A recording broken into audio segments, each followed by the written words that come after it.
Well, fishing can be one of the most enjoyable forms of recreation. People from around the country are getting ready to flood our county to go fishing. They're going to help our local economy as they participate in this. And there's something especially about trout fishing that is so exhilarating. I think it's because when you have the polarized glasses and the water's really clear, you can see your line going out there. You can see how the fish are reacting to it in the back. You know what I mean, right? And then you catch one and you get to reel it in and it's just a blast, right? But anyone who fishes knows it doesn't always go this way, okay? Every fisherman knows about the frustrating moments. We have phrases for these moments like the fish aren't biting, right? We get our lure or our line caught in a tree behind us, or even worse, we get it caught on some part of us, like this poor gentleman here. Or our line gets tangled and it makes this huge rat nest. And at these points, we just want to quit, right? We're done with fishing. We want to throw our rod. We want to snap it in half. And we think to ourselves, Brad Pitt made fishing look so cool in A River Runs Through It. But I'm terrible. You just want to be done with it. And this is when your fishing buddy chimes in. You take your fishing buddy out there, and they're going to chime in with the biggest fishing cliche of all time, okay? After a rough day, you're walking back to the car or you're driving home, and they say, well, that's why they call it fishing and not catching. It's at this moment you don't know whether to hug or to punch them, okay? Because you're just, what is going on here? And today we're talking about fishing, but we're talking about a different kind of fishing. See, we're well into our series on the fundamentals of the faith, and here's where your continued attendance starts to build off and pay off, because this week we get to the action. We get to our participatory efforts of what is happening in our faith journey. And this is a lot like fishing. It's just that the highs are much higher and the lows are much lower than any fishing trip. See, today is one of my favorite topics to talk about. It's one of the driving forces in my life, and I hope it will have the same impact on your life as well, because today we will talk about becoming fishers of men. Today we talk about discipleship. So join me in prayer before we learn how to fish. Our Father in heaven, guide us to see today who you have called us to be. Help us seek to follow you wherever that leads us. But help us to see how this leads us to the good life that you have offered for us. Get us off the banks of watching and convict us to go fishing. So to that end, pour through me the gift of preaching, that Christ may be formed in hearts. It's in Jesus' name that I pray. Amen. Early on in all four Gospels, Jesus calls his first disciples. If you remember from last week, the Gospels are these biographies of sorts about Jesus. They mean good news. And early in all four books, Jesus calls the disciples who were fishermen: Andrew, Simon, James, and John. In three of the four Gospels, he calls them to a different type of fishing. Matthew, Mark, and Luke. Jesus says to them, I call to you to be fishers of men, of people, of humanity. Jesus calls them to follow him, or he uses this interesting word we don't use much outside of church today. He calls them to be his disciple. So I want to flesh out first what it looked like for these first 12 disciples to follow Jesus. And then I want to expand on this as what it looks like for us today. Now, most of what I'm going to talk about here of what it looked like for the 12 disciples comes from a former preacher here at Poncha Springs Church of Christ. His name was Jeff Carroll. Don't ask me to spell his name. It's really weird how he spelled Jeff.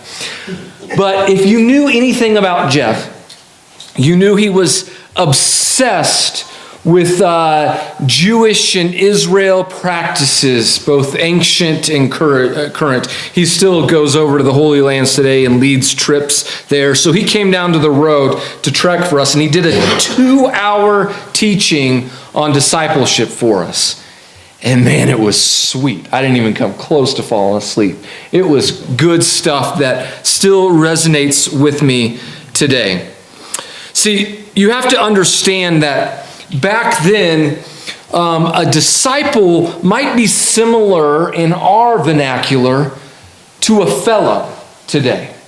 A doctor goes through a great deal of training, and then sometimes after they've received their doctorate, they have this narrow focus that they want to specialize in, that they want to learn more about, but it's more this like on-the-job kind of a deal. They're getting their hands dirty. And so this was the cycle in Jesus' day, where these people would have gone through all this training, all this memorization of the Old Testament, all these theological studies. They would have passed all that, and then they would find a rabbi, this leader to follow, and they would ask this rabbi, "Can I be your disciple?" And they would go through a series of questions, the rabbi would, and depending on how they answered them, the rabbi would say, "Yes, you can be my disciple," or "No, you can't." But if they were able to be their disciple, they would take on this rabbi's yoke, this belief, this theology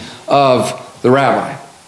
And so they were seeking to learn everything they could from this rabbi, to follow him in every single way, to be just like this rabbi. And this is what Jeff Carroll even mentioned us that really stood out to me. They followed the rabbi everywhere, even to the restroom. Okay? If he was going to the bathroom, they were going to the bathroom with him, which seems like a lack of boundaries to me. Like, try following the elders to the bathroom after service today. See, this is a little weird, right? Like, okay, I get it. You're trying to follow me, but can you give me a minute here? Which maybe explains why Jesus took off to pray sometimes. He's like, guys, give me a break, okay? But what more importantly is this commitment. And so what Jeff told us is they would be working on these dusty roads, following this rabbi from place to place. And their goal was to be literally covered by the dust of their rabbi. They didn't have these paved roads and all these dirt and all these sandals, that they were following the rabbi so closely that they would be covered by their dust. And so Jesus is calling these people in this really unique way. He's saying, no. You common folk, I think you have what it takes to follow me. But it doesn't just stop with these 12. It's this calling of, no, I think I've put something in all of humanity to have what it takes to follow me. And so, knowing this today, I want to talk more about this term. Because the word discipleship, while maybe unheard of in the secular world, is maybe one of the most confusing church words in the church today, because people are so passionate about it, but it's very misunderstood. Now, there's good reason to be passionate about this, because the last thing Jesus said before he ascended into heaven is we call it the Great Commission. He's standing there, he's about to ascend to take his rightful place as King of the universe, and he says to them, "Therefore, go and make disciples of all nations, baptizing them in the name of the Father and the Son and the Holy Spirit." And then he takes off. So making disciples is a really big deal in the Christian faith, but what does it mean? And when I talk to Christians about this, I'm always trying to understand, okay, so you said we're going to make disciples, but what do you mean by that? Because for everyone, the definition is a little bit different. Sometimes when people talk about discipleship, what they mean is bringing in new believers, people coming to the faith, them getting baptized and starting their discipleship journey, certainly a big part of it. Other times people talk about discipleship as service, serving people, serving in the church, and that's also a part of the discipleship. Still others talk about things like attending Bible class, gaining this knowledge, getting these tools to love God, to love our neighbor, those kind of things. A good piece of discipleship, but still not all of it. And I could give more examples of what this is like, but I think you're getting the hint. So please allow me to try to define more discipleship. At one level, a disciple is a student, an apprentice, someone being mentored. But like I was explaining earlier for the first disciples, it's so much more than just the transfer of information or knowledge. It's taking on this new way to live. And so the C.S. Lewis Institute has this definition for discipleship that I think is really brilliant and helpful. A disciple is someone who has believed the message of the gospel, respond to the call of God in repentant faith, been baptized, and through the power of the Holy Spirit is seeking to understand and obey all that Jesus taught his first disciples. Very textual, right? Putting a lot of things together. Well, let's flesh this out a little bit more. See, each person in the world ultimately has to decide what they're going to be a disciple of, what they're going to follow in life. And Christians decide, well, I'm going to follow Jesus. I'm going to follow Jesus' ways. I'm going to follow Jesus' teachings. And I believe that the best life any person, any human could ever live is a life spent following Christ. Now, this doesn't mean there aren't any obstacles. In fact, it might, I don't want to sell it wrong, it might mean there's some more obstacles in life. But it makes up for this in adventure and fulfillment. However, I must confess that in recent history, in Western Christianity, we haven't been very good at making disciples. For most of all of our lives, the focus of Christianity in our Western churches has been about church attendance. And this is where my profession, the preachers, have failed. Because preachers, we need a crowd to preach to, right? It gets kind of awkward if it's just me up here in an empty room. You should see myself going over this on Sunday nights, right? But instead, the message that we've kind of portrayed to people is come and listen, right? And those words, come and listen, are very different words than the underlying message of Jesus, which says, go and make. Two different things, right? And so part of the reason for this failure of discipleship that's often talked about is it's really hard to measure how people are growing spiritually. You never kind of know where someone's at, and there's maybe some metrics that we could look at, but it feels weird, but we want to celebrate those things. But it's just, sometimes you're like, is all this work paying off or not? And that's the positive side of the thinking. But the other thing that I worry about is sometimes I wonder if, as church leaders, if we just track what we care about the most. And tracking that in things like attendance is a really good excuse to do that. So if you've been around Churches of Christ for a while, you've seen these things. Okay, back in the day in Churches of Christ, they used to always have these in the lobbies. There's a few churches that are still holding on to them.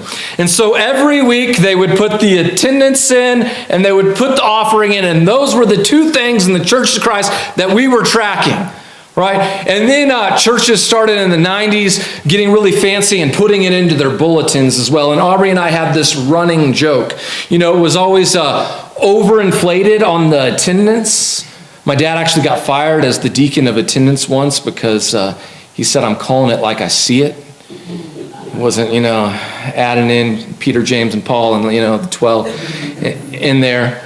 And then the giving Oh, it never hits budget, right? It's always under budget. You're never quite hitting there.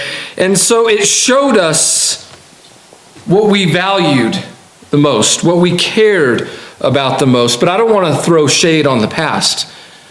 Churches now just have a more advanced way of doing this. We use in our churches today this word called analytics.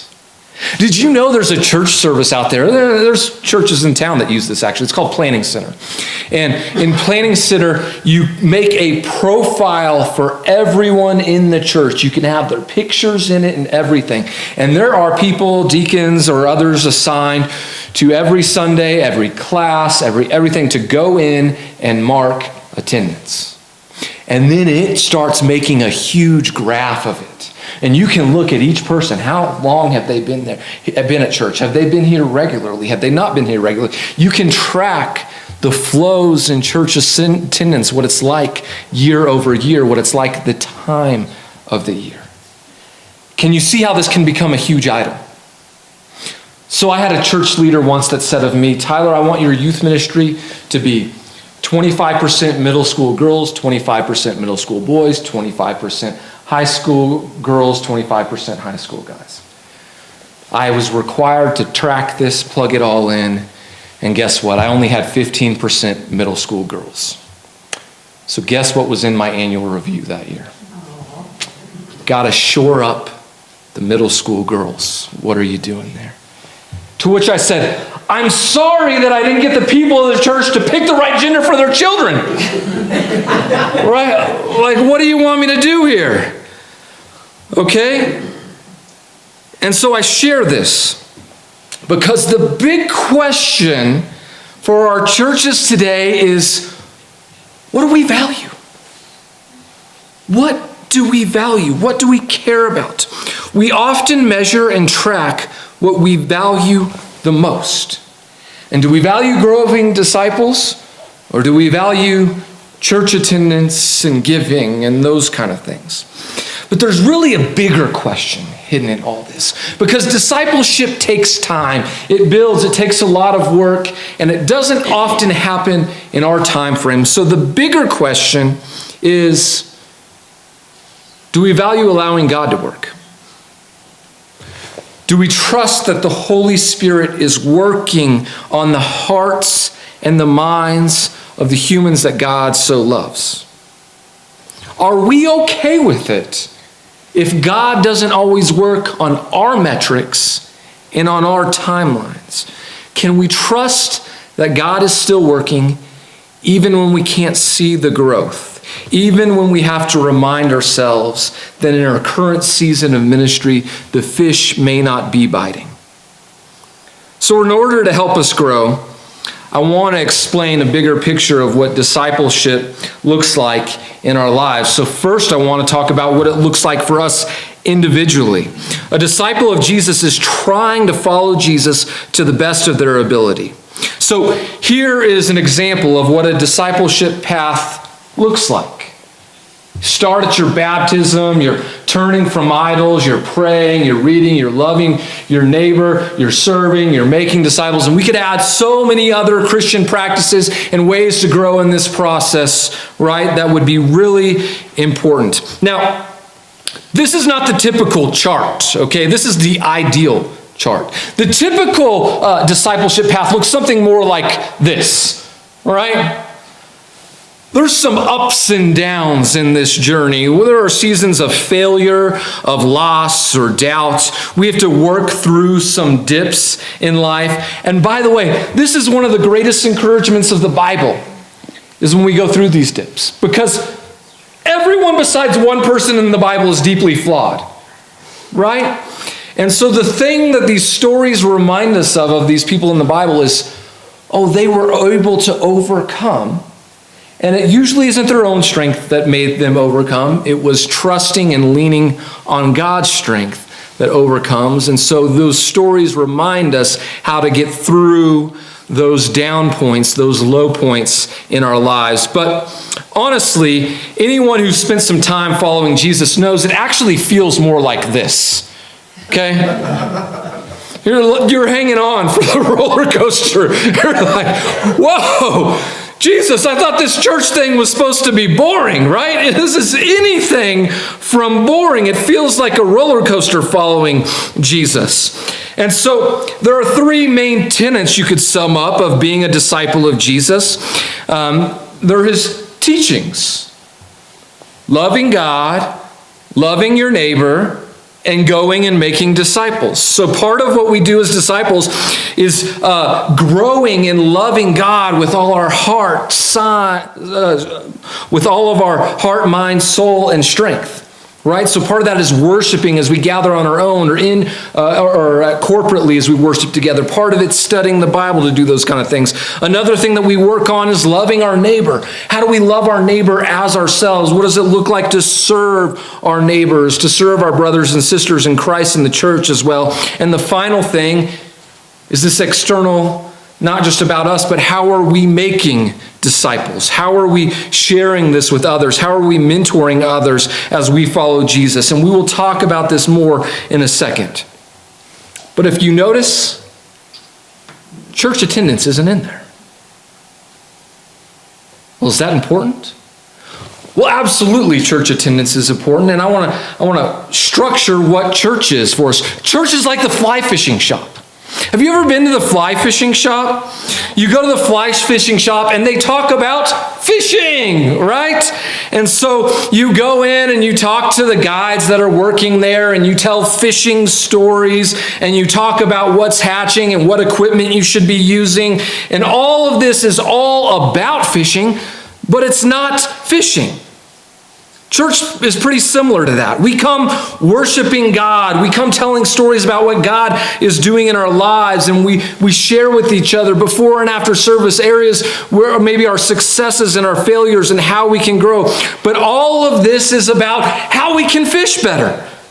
The ways we can get better, how we can equip ourselves with the armor of God, with the fruits of the Spirit, with all these things to go out and be better fishermen. And then after a while, we are to gather our tools. We're supposed to walk out the door, and we still need to get the sign up that says the mission field starts here, right? We walk out the doors and we go fishing. But there's a certain kind of person at the fishing shop that everyone can't stand to be around. When this person walks into the fishing shop, they go run and hide and they avoid them because this is the negative Nancy fishermen, right? They never catch anything and all they do is complain. They say things like, well, fishing was good once in the good old days, but they give excuses as to why they never catch, the weather, the wrong lure, whatever it can be.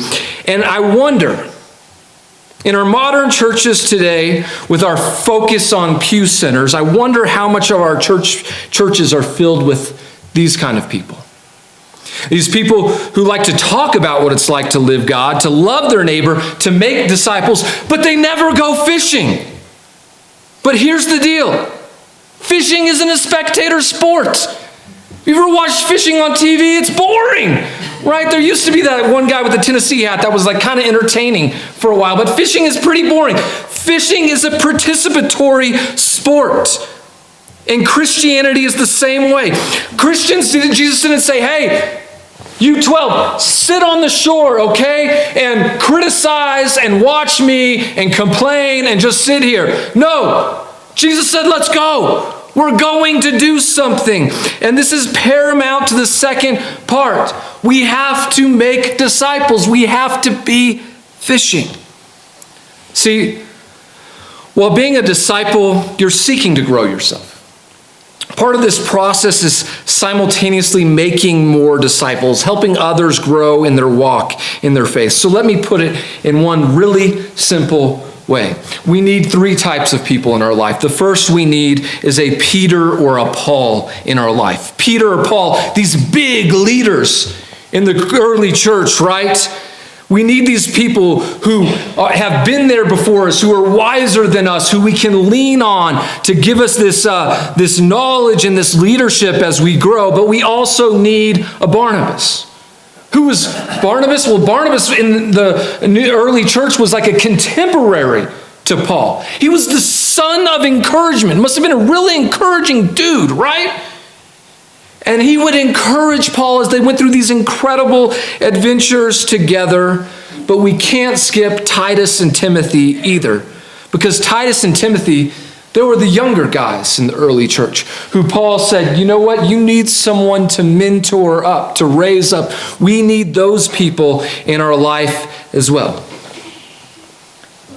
And so think about, here's your homework this week. Who are the people in those three categories in your life today? Who would you put there?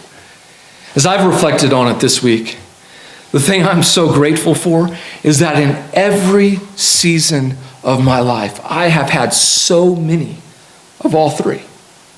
Maybe that's the reason why I stand before you today, because God has blessed me with so many Peters and Pauls and Barnabas and Titus and Timothys to continue my journey. And so if we're going to get serious about this discipleship thing, I think we need to consider how are we doing this as a church. Because by the way, this is how one of the areas, the metrics I define how healthy a church is. How well are we doing at discipleship? And by that I don't mean, oh, how well is the minister and the elders doing, getting out there discipling? No. By that I mean, how are we, as everyone in the church, doing it, loving and caring for each other, helping each other grow and progress in our faith? But not only that, how are we fishing out in the community? Are we all fishing out in the community? So as I think about this, I can't help but think about genealogies. You know, there's people who love family genealogies. They like to trace back, how their family immigrated to America. They might go somewhere, typically Europe, to see where their families immigrated from. It's really cool to them. As an adopted kid, that doesn't mean a whole lot to me. I was actually warned by the counselor at the adoption agency. They said, hey, if you do like one of those 23andMe or those Ancestry.com things, I'm just going to let you know it's probably going to get really awkward in your life. So I've stayed away from it because of that, even though Aubrey keeps daring me to do it. I actually have an adopted friend that did this, and oh my goodness, aunts and uncles started popping up everywhere, and it was like the family secret no one knew about. Really interesting stuff. But there's something else, a genealogy that I'm more interested in. I might have to spend eternity working on this genealogy. Our faith genealogy. Who was it that discipled the person who discipled you? And after that, and how could you trace it back? All the way back to the original 12 disciples and ultimately back to Jesus. Could you imagine what it would be like to sit with these people, to think that the person 3, 4, 5 generations back that was so close to walking away from their faith, to hear about this person that just made such an impact in their life that they carried and continued their faith on because of it. And if it wasn't for those people, well, it never would have got passed on to you today. Here's the interesting thing about Christianity. Christianity is always one generation away from going extinct. One generation saying, you know what, we're not going to pass this on anymore. We're going to keep this to ourselves. And for 2,000 years, it's never happened. Because Jesus told us to go and make disciples. So there's a brutal truth to all of this, though, that I'm not trying to shy away from today. Being a fisher of men is really difficult. It takes long, hard, continual, committed work. It takes relationship building for the long haul. It takes loving people when they've wronged you, when they've hurt you. It takes turning the other cheek. It takes dedication to caring and doing what is best, even when you don't seem to catch anything. It means walking beside people in the highs and the lows of their lives. And so while things can be really difficult, there can also be these moments, these exhilarating moments where you just go, oh my goodness, God must have put this together. And so as we get ready to close, I want to share with you a story of what it looks like when God brings it all together.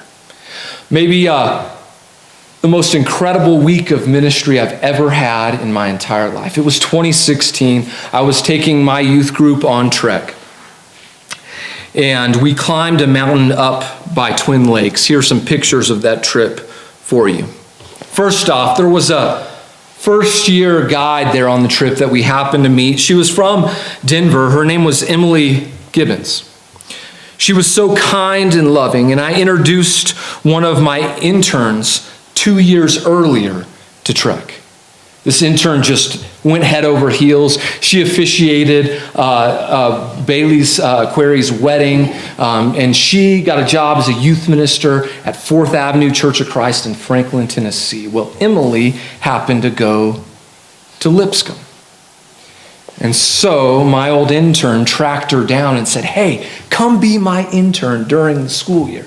She's like, yeah, that'd be great. She goes down and does that. She's working down there as the youth intern, and she meets this guy named Ethan Grimes, who would end up coming out here to work as a Trek guide. They would fall in love. They would get married. But people in this town, in Salida, were recognizing, man, Emily just has this incredible gift for ministry. So this guy named Jim went all over town trying to find a job for her husband, Ethan. He's just handing his resume out like hotcakes. Well, he goes to a place called Moltz Construction here in town, and he drops off Ethan's resume. And they see the name of the small university that Ethan went to, Harding. They recognize that because someone from this church, Andy Johnson, went to Harding, and he was one of their best employees. And so they said, we had a pretty good run with a student from Harding. Let's try it again. So they hired him. They brought them out there. Do you know Emily is now in charge of Young Life? She's the one discipling our students and other students in town. Ethan leads worship for this. It was all these Christians coming together doing this. But you might think the story ends there. I'm just getting started. See, here's what's so amazing. We were camping not far from where they run the Leadville 100. We'd slept there one night. And two of the kids came running to me out of the tent. They were senior boys.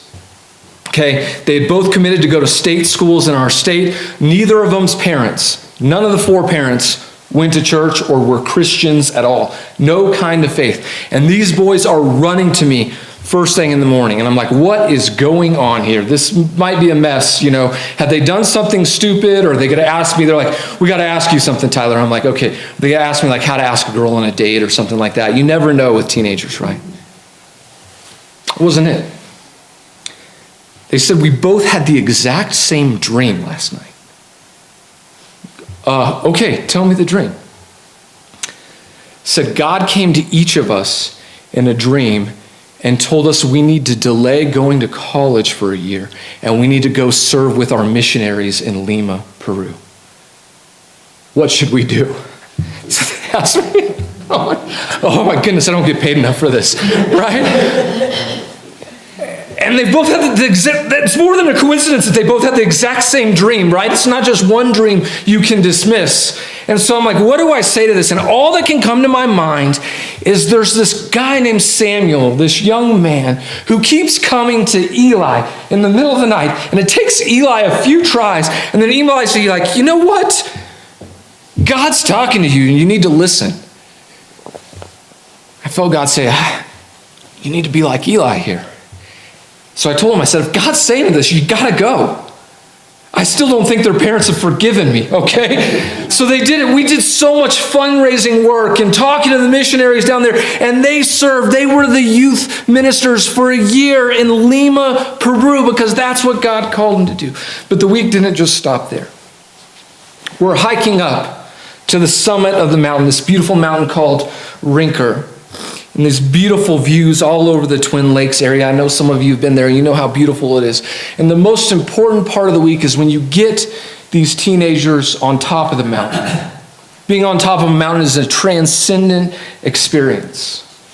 And for just a brief moment, you have these teenagers whose eyes and ears are fully open, like we just sang about. Their mouths are actually shut for once. And you just got to hit them hard there, so they can see what God is doing in the world. And so as Trek guides, we had what we called our summit talks. It was like a mini sermon of sorts, maybe in some ways the first sermon I ever preached. And so I'm climbing up this mountain and I'm thinking of all the things I would normally say and how much I wanted to say those things to my students. But I thought of the experienced guide on the trip, Barrett, who's now a cop in Denver. And I thought, this is Barrett's turn. It's his chance. So we get up there on top of the mountain and we sing a couple songs. Then Barrett gives his summit speech. And it is word for word my summit speech. Exactly what I would say. And I'm thinking to myself, how is this? I've never been on a mountain with him before. This is my first week to meet him. What is going on here? But we didn't have any time to talk about it. We have to get down before the afternoon thunderstorms. And then there's this student who I've been discipling since the 5th grade. He's now a senior. He decides to get baptized and we baptize him in a mountain lake up there, and some people from this community's favorite fishing spot. And it's great. It's this wonderful time. He's committed his life to Christ. We're celebrating. We go back.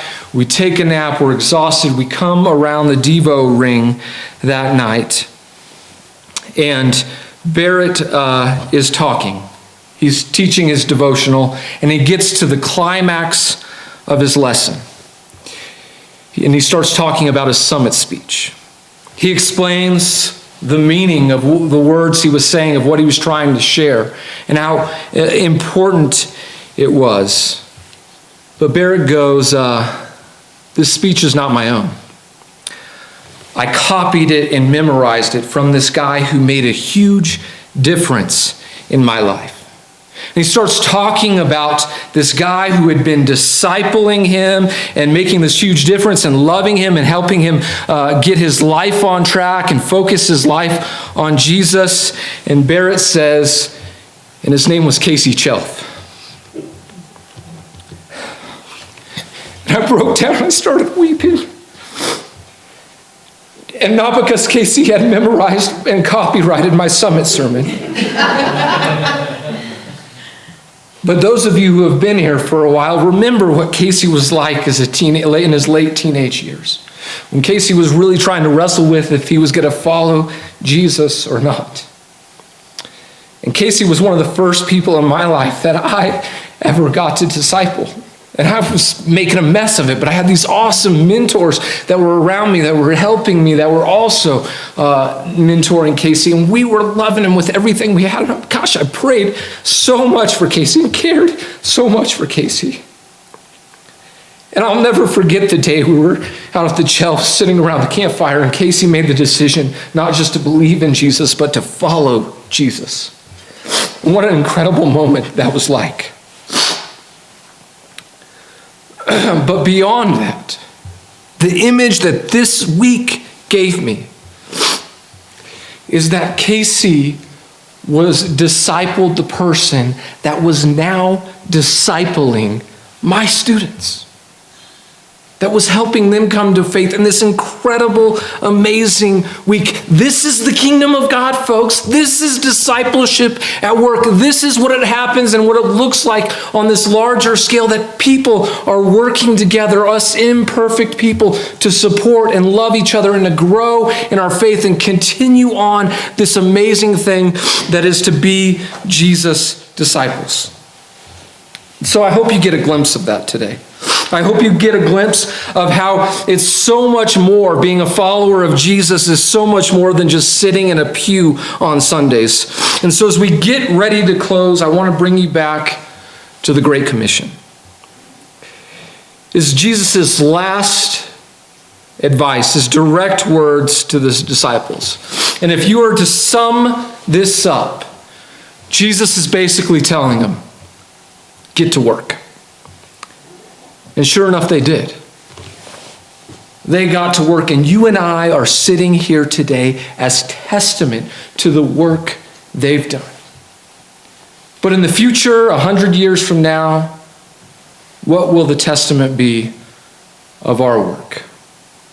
The question is, they got to work. Will we get to work too?